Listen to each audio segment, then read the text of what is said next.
పిల్లలు, మీకు ఈరోజు కోతి అరటిపళ్ళు అనే కథ చెప్తా, వినండి. మరి ఒక అడవిలో ఒక కోతి ఉండేది. ఒకరోజు ఆ కోతి ఆహారం కోసం అడవంతా వెతికింది, కానీ దానికి ఏమీ దొరకలేదు.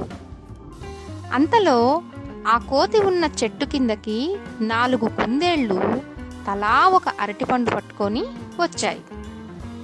అది చూసి కోతి వెంటనే కుందేళ్ల దగ్గరికి వెళ్ళి, నాకు చాలా ఆకలిగా ఉంది, ఒక అరటిపండు ఇయ్యరా అని అడిగింది.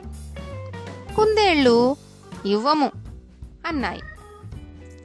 కనీసం సగమన్నా ఇవ్వండి, చాలా ఆకలిగా ఉంది అంటూ కోతి మళ్ళీ దీనంగా అడిగింది.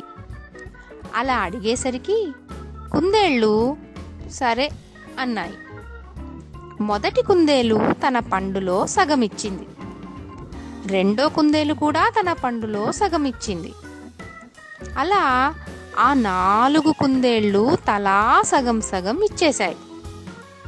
కోతి సంతోషంగా అన్నీ తిని, నేను ఒకటి అడిగితే ఇవ్వలేదు, కానీ అందరూ కలిసి తలా సగం ఇచ్చి 2 పళ్ళు ఇచ్చినారు, మీరెంత అమాయకులు అంది నవ్వుకుంటూ.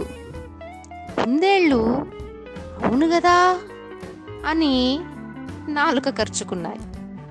విన్నారా పిల్లలు?